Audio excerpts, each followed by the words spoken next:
अरबों खरबों रुपए बैंक से लोन लेकर नहीं चुकाने के बावजूद उद्योगपतियों का कुछ नहीं बिगड़ता, जबकि चंद हजार रुपए के लिए किसान को इतना मजबूर कर दिया जाता है कि वह आत्महत्या कर लेता है। स्वास्थ्य मंत्री बीमार होने पर कभी भी अपना इलाज सरकारी हॉस्पिटल में क्यों नहीं करवाते? इन तमाम बातों के इर्द गिर्द जवान की कहानी चुनी गई है। ये बातें नई नहीं हैं, कई फिल्मों के जरिए उठाई गई हैं, लेकिन स्क्रीन प्ले कुछ ऐसा लिखा है कि दोहराई गई बातें फिर अच्छी लगती हैं। तो दोस्तों, आज हम एक्सप्लेन करने वाले हैं जवान मूवी को, तो वीडियो को जरूर करते हैं। और अगर वीडियो अच्छा लगे तो वीडियो को लाइक जरूर कीजिएगा और इसी तरह की वीडियोस पाने के लिए आप हमारे चैनल को भी सब्सक्राइब कीजिएगा, ताकि आपको इसी तरह के लेटेस्ट और फ्रेश कंटेंट मिलते रहे। तो फिल्म की कहानी शुरू होती है 1986 से, जहाँ पर कि हम एक आदमी को अधमरी हालत में एक नदी में तैरता हुआ देख पाते हैं। और यहीं के कबीले के कुछ लोगों की नजर जब उस आदमी पर पड़ती है तो वो उस आदमी को अपने घोड़े पर डालकर अपने कबीले में ले आते हैं। वो कबीला बहुत छोटा था और उसमें रहने वाले लोग भी कम थे, लेकिन वो खुश रहते थे। और साथ ही यहाँ पर हम उस आदमी को देख पाते हैं जहाँ पर कि प्राचीन युग में जिस तरह से इलाज किए जाते थे, उसी पद्धति से उसका भी इलाज किया जा रहा था। उसके शरीर में 5 गोलियां लगी हुई थी। गोलियां तो निकाल दी गई थी और धीरे धीरे वो रिकवर भी हो रहा था, लेकिन अचानक से उनके कबीले में कुछ हमलावर अटैक कर देते हैं और देखते ही देखते वो हमलावर उन कबीले वालों को जान से मारना शुरू कर देते हैं। वो हमलावर उन कबीले वालों को बेरहमी से मार रहे थे और कबीले वाले बस अपनी जान बचाकर भाग रहे थे। लेकिन तभी एंट्री होती है यहाँ पर उनके मसीहा की, जिसकी उन्होंने जान बचाई थी। अब वही उनका मसीहा बनकर बाहर निकला है और यहाँ पर वो उन सारे हमलावरों को अकेला ही मार गिराता है। वैसे तो वो हमलावर बहुत सारे थे, लेकिन वो अकेला ही सभी को मार डालता है। कबीले वालों को उनका मसीहा तो मिल गया था, लेकिन उस मसीहे को अपना नाम तक नहीं मालूम था, मतलब कि उसकी याददाश्त जा चुकी थी। यहीं पर एक छोटा सा लड़का था जो कि उनसे कहता है कि जब मैं बड़ा हो जाऊंगा तो मैं जरूर पता करूंगा कि आप कौन हैं। जिसके बाद कहानी 30 साल आगे मुंबई में शिफ्ट होती है, जहां पर कि हम एक मेट्रो ट्रेन को देख पाते हैं जिसमें कि 376 पैसेंजर थे। सभी लोग अपने किसी न किसी काम से जा रहे थे, लेकिन किसी को क्या मालूम कि ये मेट्रो ट्रेन तो बस हाईजैक होने वाली है। इस मेट्रो ट्रेन में भले ही 376 पैसेंजर थे, लेकिन इन पैसेंजरों में 6 लड़कियां ऐसी थी जो कि इस मेट्रो ट्रेन को हाईजैक कर लेती हैं। किसी ने सोचा भी नहीं था कि ये नॉर्मल सी दिखने वाली 6 लड़कियां उन्हें बंधक बना लेगी। और यहीं पर इन 6 लड़कियों के चीफ को भी दिखाया जाता है, जो कि मेट्रो ट्रेन के अगले स्टेशन पर इस मेट्रो ट्रेन का इंतजार कर रहा था। दरअसल में ये सारी प्लानिंग चीफ की ही होती है। ये 6 लड़कियां चीफ के अंडर में ही काम करती है और इस मेट्रो ट्रेन में जितने भी पैसेंजर थे, उन पैसेंजरों में एक पैसेंजर पुलिस वाला था, जो कि उनके ऊपर हमला करने की कोशिश करता है। तो चीफ उसे सबक सिखा देता है और उसे अपना गेटअप देकर उसे एक पोल से बांध देता है, जिसके बाद वो तुरंत ही कंट्रोल रूम में कॉल करता है और ऑफिसरों से नेगोशिएट करना शुरू करता है। तो नेगोशिएट करने के लिए जो ऑफिसर आती है उनका नाम नर्मदा होता है। तो चीफ उनसे कहता है कि आपको 5 मिनट के अंदर अपने रूम में एग्रीकल्चर मिनिस्टर को बुलाना होगा, क्योंकि मुझे सिर्फ उनसे ही बात करनी है और मैं उन्हीं को अपनी सारी डिमांड्स बताऊंगा। तो नर्मदा 5 मिनट के अंदर एग्रीकल्चर मिनिस्टर को अपने रूम में बुलाती है, जिसके बाद चीफ एग्रीकल्चर मिनिस्टर से नेगोशिएट करना शुरू करता है। चीफ उनसे कहता है कि मुझे 40,000 करोड़ चाहिए। ये सुनने के बाद एग्रीकल्चर मिनिस्टर कहता है कि इतना तो हम अरेंज नहीं कर पाएंगे, जिस पर कि चीफ उनसे कहता है कि इसका सॉल्यूशन भी मेरे पास है। मैं तुम्हें एक ऐसे बिजनेसमैन का नंबर दे रहा हूँ जिससे तुम अगर 40,000 करोड़ रुपए मांगोगे तो वो तुम्हें आसानी से दे देगा, क्योंकि उसकी बेटी मेरे पास है और वो इसी मेट्रो ट्रेन में मौजूद है और उसे प्लानिंग करके ही यहाँ पर लाया गया था। जिसके बाद तुरंत ही काली गायकवाड़ के पास कॉल किया जाता है, जो कि हथियारों का बिजनेस करता है। और जब उसे मालूम चलता है कि उसकी बेटी किडनैप हो चुकी है, तो वो 40,000 करोड़ रुपए देने के लिए मान जाता है और वो तुरंत ट्रांसफर भी कर देता है। जिसके बाद अगले स्टेशन पर मेट्रो ट्रेन रुकने वाली थी, तो यहाँ पर नर्मदा अपनी पूरी की पूरी टीम लेकर वहाँ पहुँच जाती है। लेकिन उससे पहले चीफ के साथ ही काम करने वाली कल्कि की एक फ्लैशबैक स्टोरी सभी को सुनाई जाती है। कल्कि के पिता ने बैंक वालों से 40,000 का लोन लिया था, लेकिन वो उसे नहीं चुका पाए और वो धीरे धीरे करके बढ़कर 2 लाख हो गया था। तब बैंक वाले कल्कि के पिता को परेशान करने लगे और यहाँ तक कि उसे मारने भी लगे। कल्कि के पिता पैसा लौटाने में पूरी तरह से असमर्थ थे। तभी उनकी नजर पड़ती है एक पोस्टर पर, जिस पर लिखा हुआ था कि आत्महत्या करने पर उसकी फैमिली वालों को 2 लाख रुपए का मुआवजा दिया जाएगा। और ये पढ़ने के बाद उनके पास कोई और चारा नहीं था। तब कल्कि के पिता ने एक पेड़ से झूलकर आत्महत्या करने का फैसला कर लिया था। ये देखकर कल्कि पूरी तरह से टूट जाती है। उसे बहुत ज्यादा गुस्सा आया था और उसने बैंक के मैनेजर का सर फोड़ दिया था, जिस वजह से उसे जेल हो गई थी। तो आगे हम देखते हैं कि नर्मदा अपनी पूरी पुलिस फोर्स के साथ अगले स्टेशन पर मौजूद थी। यहाँ पर चीफ भी पूरी तरह से तैयार थे और पैसेंजर में जितने भी लोग थे और जिन लोगों ने कल्कि की स्टोरी सुनी वो सुनने के बाद अब सभी लोग चीफ का साथ देने के लिए मान गए थे और सभी ने चीफ वाला मास्क भी पहन लिया था, जिस वजह से नर्मदा की टीम किसी को भी नहीं पकड़ पाई और चीफ की पूरी टीम यहाँ से आसानी से निकल गई।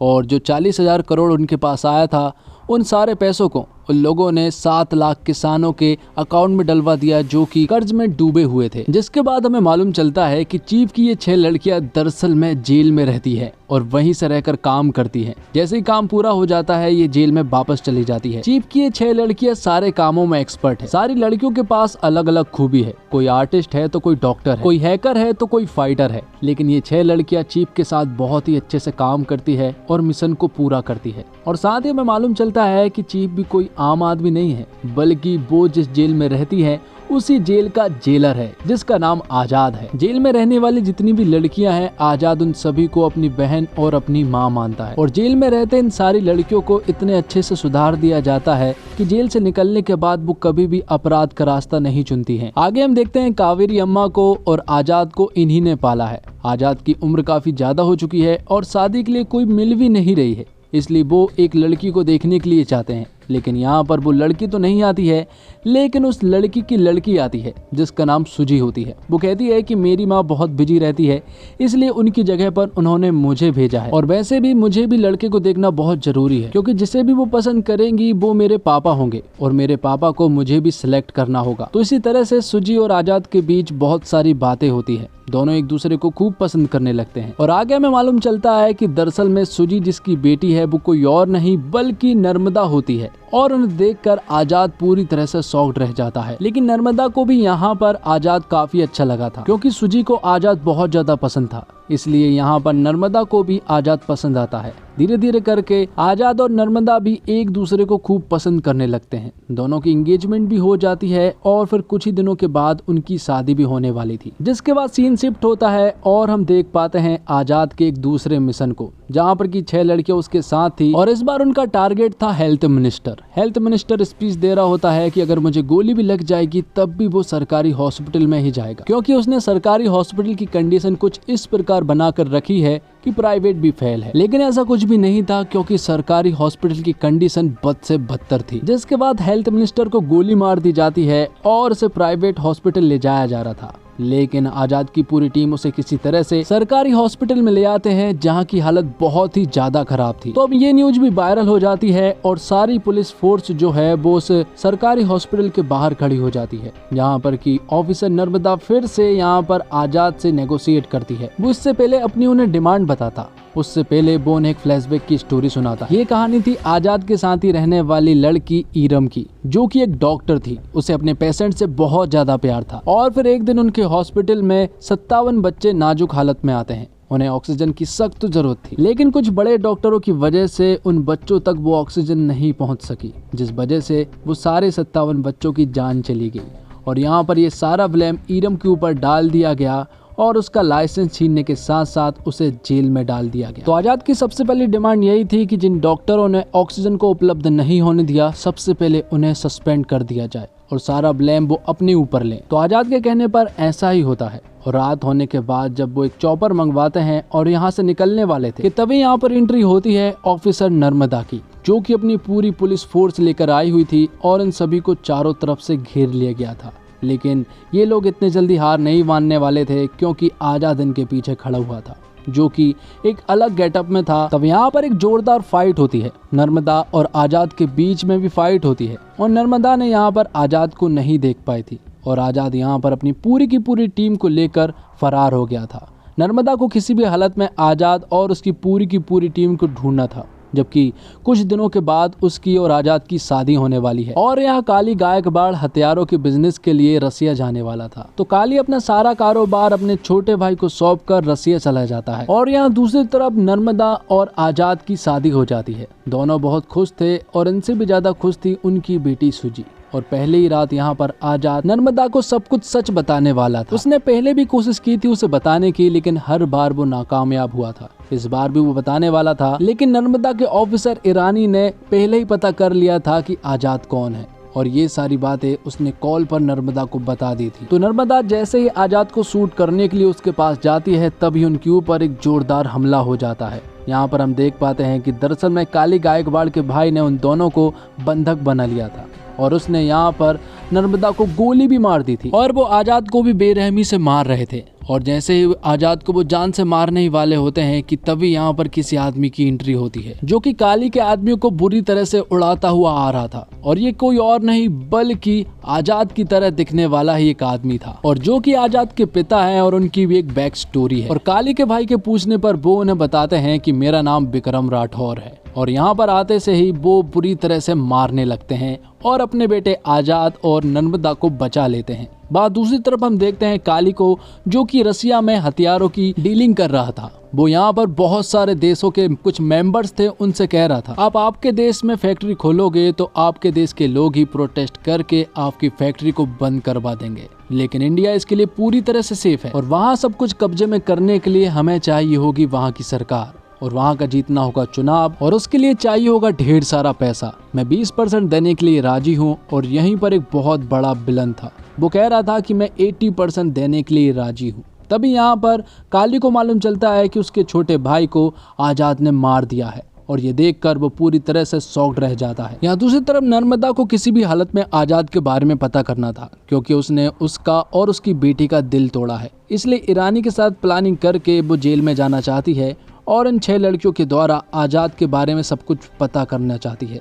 तो वो लोग ऐसा ही करते हैं, वो लोग नर्मदा को किसी तरह से जेल में पहुंचा देते हैं और उन 6 लड़कियों के द्वारा आजाद की स्टोरी पता करना शुरू करती है। तो वो लड़कियां कहती है कि तुम्हें आजाद को जानने से पहले विक्रम राठौर की स्टोरी को जानना जरूरी होगा। तब वो लोग विक्रम राठौर की स्टोरी को बताना शुरू करती है और ये कहानी पहुंच जाती है 1986 में, जहाँ पर कि हमें विक्रम राठौर और उसकी पत्नी ऐश्वर्या को दिखाया जाता है जो कि एक दूसरे से बहुत ज्यादा प्यार करते हैं। और यहाँ हमें मालूम चलता है कि विक्रम राठौर स्पेशल ऑप्स का एक सोल्जर है और उसे अर्जेंट यहाँ पर किसी काम से बुलाया गया है। उसे बताया जाता है कि बॉर्डर के उस पार 32 लोगों की एक टीम गई थी, लेकिन उन सारे लोगों को दुश्मनों ने मार गिराया है। हमने एक और टीम भेजी थी, लेकिन उनमें से आधे लोग मर गए हैं और आधे लोगों को उन्होंने बंधक बना लिया गया है। तो अब वो लोग स्पेशल ऑप्स के सोल्जरों की मदद लेना चाहते हैं और उन बंधकों को वहां से छुड़ाना चाहते हैं। तब यहाँ पर विक्रम राठौर की टीम पहुंच जाती है बॉर्डर के उस पार, जहाँ पर कि ये लोग सिर्फ 6 लोग थे और ये 6 ही काफी थे। वो वहां पहुंचने के बाद दुश्मनों से लड़ाई करना शुरू तो कर देते हैं, लेकिन बीच लड़ाई में इनकी बंदूक काम करना बंद कर देती है। और ऐसा भी नहीं था कि सिर्फ एक सोल्जर की बंदूक ने काम करना बंद कर दिया था,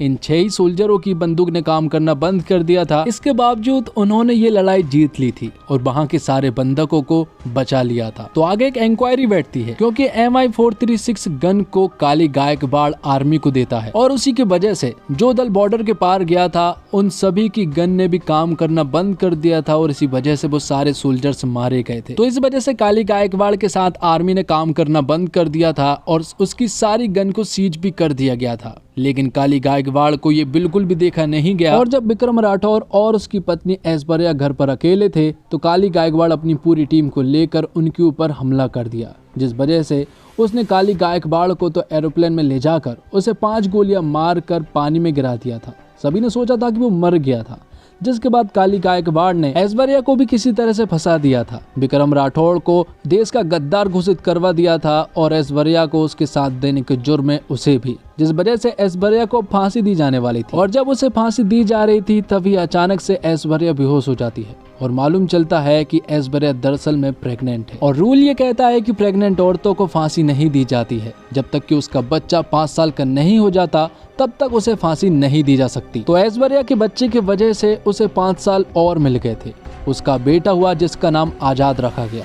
उसे जेल में बहुत ज्यादा प्यार मिला। जेल की औरतों ने आजाद को बेटे की तरह माना और उसे बहुत ज्यादा प्यार दिया। जैसे ही वो 5 साल का हुआ तो ऐश्वर्या को फांसी दे दी गई, जिसके बाद कहानी प्रेजेंट में आती है और हम उसी पुलिस वाले को देख पाते हैं जिसने कि मेट्रो में हमला करने की कोशिश की थी। दरअसल में ये वही लड़का है जिसने कि विक्रम राठौर से वादा किया था कि बड़ा होकर मैं ये जरूर पता करूंगा कि आप कौन हैं, और आज उसने पता कर लिया। और विक्रम राठौर की 6 लोगों की टीम भी उसने इकट्ठी कर ली थी, लेकिन विक्रम राठौर की अभी भी याददाश्त वापस नहीं आई थी। यहाँ पर आजाद अपने पिता से मिलता है और वो भी बहुत खुश होता है। विक्रम राठौर की याददाश्त तो जा चुकी थी, थी, लेकिन उनके अंदर की सारी स्किल्स अभी भी मौजूद थी, जैसे कि फाइटिंग करना, स्विमिंग करना, कुकिंग करना, शूटिंग करना, सब कुछ मौजूद था। अब जेल में आजाद की उन 6 लड़कियों ने जब यहाँ पर नर्मदा को स्टोरी सुनाई तो नर्मदा की भी आंखें नम हो गई थी। वो यहाँ पर उनका साथ देने के लिए राजी तो हो गई थी, लेकिन यहाँ पर हम देख पाते हैं कि ईरानी की दरअसल में ये सारी चाल थी, क्योंकि ईरानी जो है वो यहाँ पर काली के लिए काम करता है और पल पल की न्यूज उसे देता था। तो ईरानी आजाद की उन 6 लड़कियों के साथ साथ यहाँ पर नर्मदा को भी मारने वाला था और साथ ही सुजी को भी, लेकिन वहाँ पर आजाद के पिता विक्रम राठौर सुजी को बचा लेते हैं और यहाँ दूसरी तरफ आजाद यहीं पर आकर इन सारी लड़कियों को भी बचा लेता है। क्योंकि ये जेल उसी का था, इसलिए यहाँ की सारी औरतों ने आजाद का साथ दिया और ईरानी को मार गिराया। लेकिन उससे पहले ईरानी ने इन 6 लड़कियों में से एक लड़की को गोली मार दी थी, जिसका नाम लक्ष्मी था, और यहाँ पर काफी कोशिश की थी उसे बचाने की, लेकिन वो उसे नहीं बचा पाए। आगे हम देखते हैं कि आजाद एक प्लान बनाता है, क्योंकि काली गायकवाड़ का ढेर सारा पैसा कंटेनरों से भर कर आने वाला था। उसे किसी तरह से अपने कब्जे में करना था और काली गायकवाड़ को रोकना था, इसलिए वो पूरी की पूरी टीम को लेकर पहुंच जाता है और उनसे सामना करने लगता है। विक्रम राठौर की पूरी टीम को उसने कह दिया था कि आप दूर रहना, क्योंकि हम संभाल लेंगे, लेकिन यहाँ पर सिचुएशन आउट ऑफ कंट्रोल हो रही थी।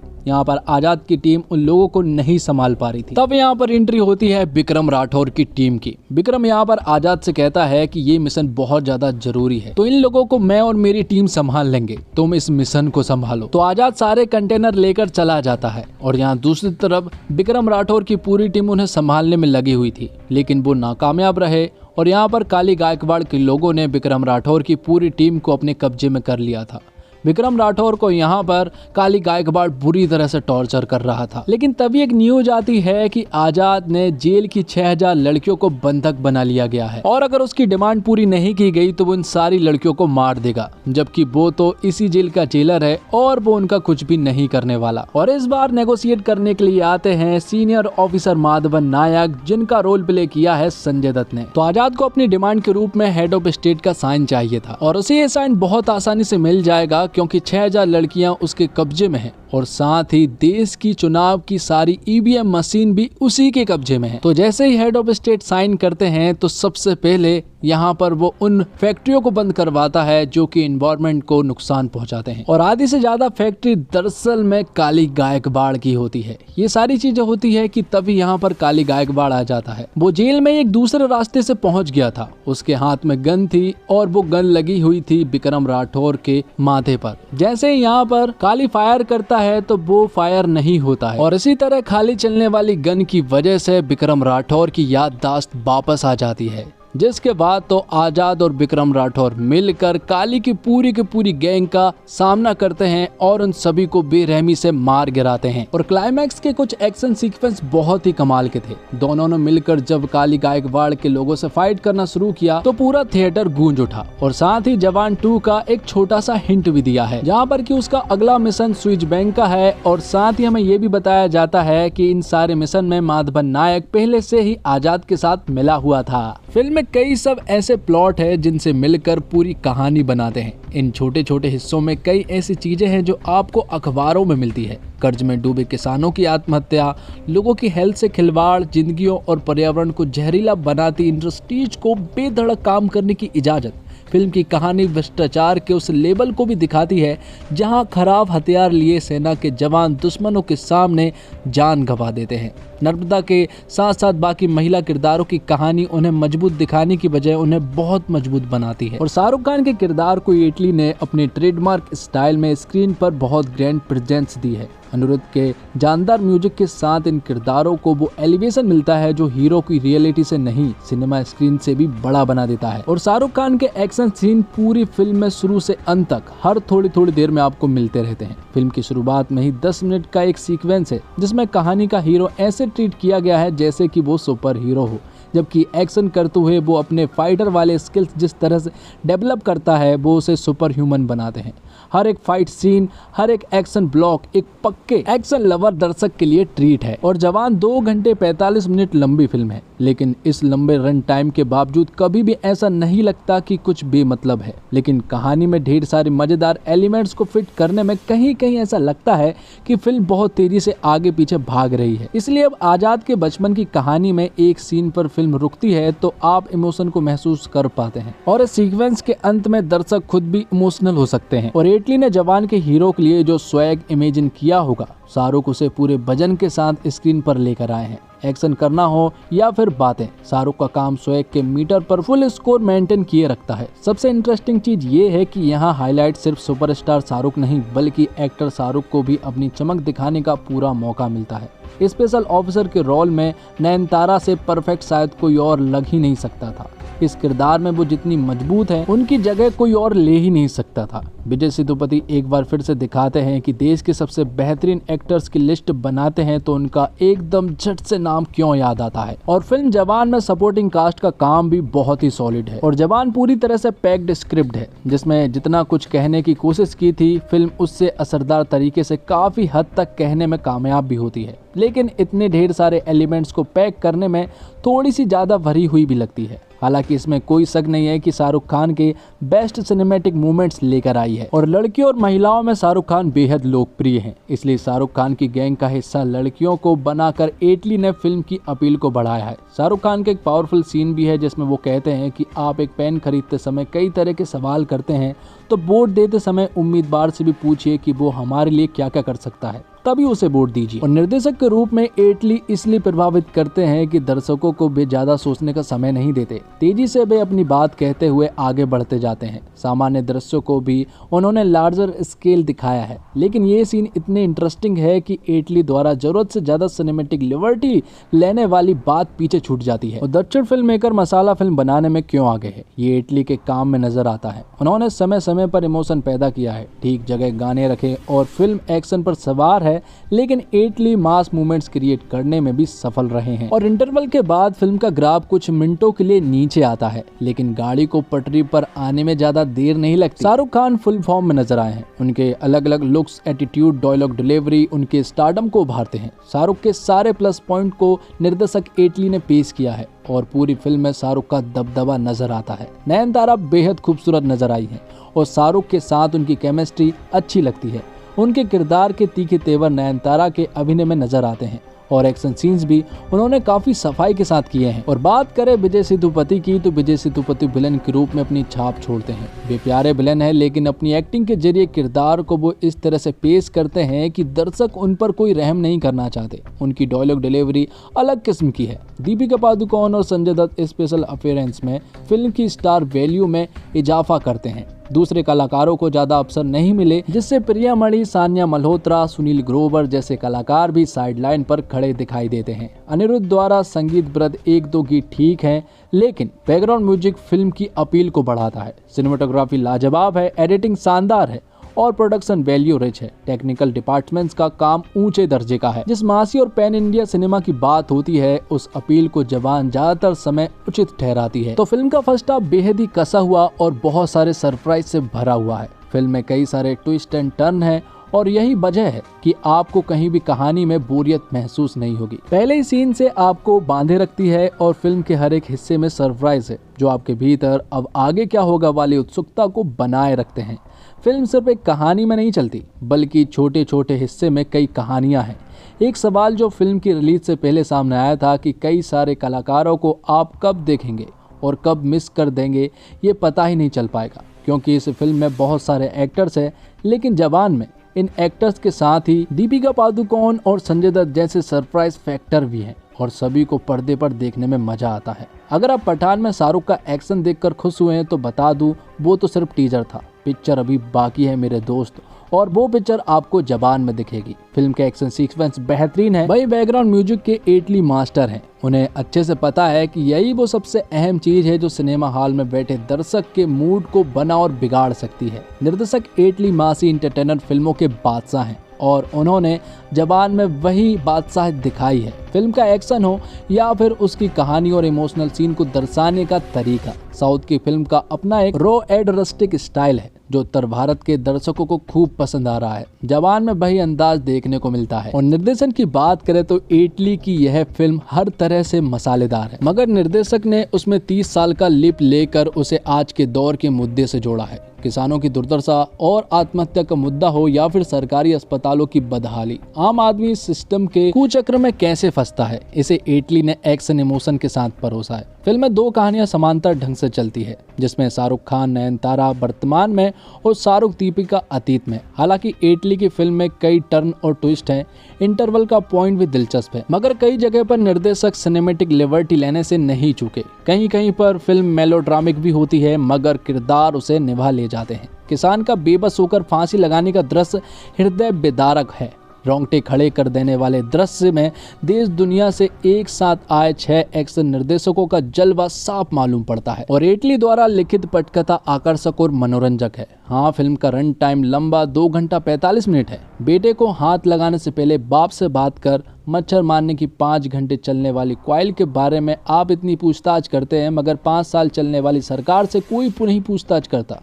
जैसे सुमित अरोड़ा के लिखे संवाद सीटी मार साबित होते हैं। और प्री क्लाइमेक्स जनता को सही सरकार चुनने के संदेश के साथ आगे बढ़ता है और क्लाइमेक्स गाने के साथ, और अंत में सीक्वल का इशारा भी मिलता है। संगीत की बात की जाए तो जिंदा बंदा चलिया जैसे गाने भी चार्ट बस्टर हो चुके हैं। और एडवांस बुकिंग की सुनामी ही नहीं, बल्कि ऑडियंस के रिएक्शन भी बता रहे हैं कि ये हर तरह से शाहरुख खान की फिल्म है। पिता पुत्र के डबल रोल में से एसआर के पूरी फिल्म में छाए हुए हैं।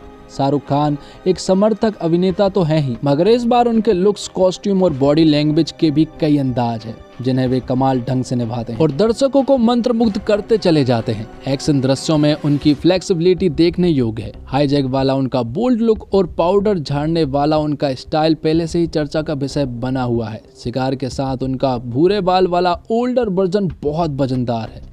और जवान को अगर किंग खान का अब तक का सबसे बेस्ट अवतार कहा जाए तो गलत नहीं होगा। और एक्शन हीरोइन के रूप में नयनतारा पूरी चपलता और स्वैग के साथ प्रस्तुत होती है। हालांकि शाहरुख संग केमिस्ट्री के मामले में दीपिका पादुकोण बाजी मार ले जाती है। विलन काली के रूप में विजय सेतुपति जितने निर्मम और खूंखार नजर आते हैं, उतने ही फनी भी लगते हैं। भी लगातार विलन और हीरो की लड़ाई को जारी रखते हैं। और स्पेशल अपीयरेंस में ऐश्वर्या की भूमिका में दीपिका पादुकोण फिल्म में 4 चांद लगा देती है। वहीं सान्या मल्होत्रा और प्रियामणि अपनी छोटी छोटी भूमिकाओं में भी छाप छोड़ने में कामयाब रहती है। एजाज खान, सुनील ग्रोवर, रिद्धि डोंगरा जमे हैं। गर्ल गैंग के रूप में सपोर्टिंग कास्ट भी अच्छा है। और शाहरुख खान ने इस साल की शुरुआत पठान से ऐसी की कि बॉक्स ऑफिस पर तबाही मचा दी। लगभग आधा साल बीत जाने के बाद शाहरुख अब जवान बनकर लौटे हैं। पठान की सफलता पर कई लोगों ने कहा कि स्टार पावर चल रहा है, लेकिन कहते हैं ना काट की हांडी बार बार नहीं चढ़ती। और बेहद इंटेलिजेंट एक्टर माने जाने वाले शाहरुख ने जवान के जरिए ये साबित कर दिया कि उन्हें मास एंटरटेनर चुनना आता है।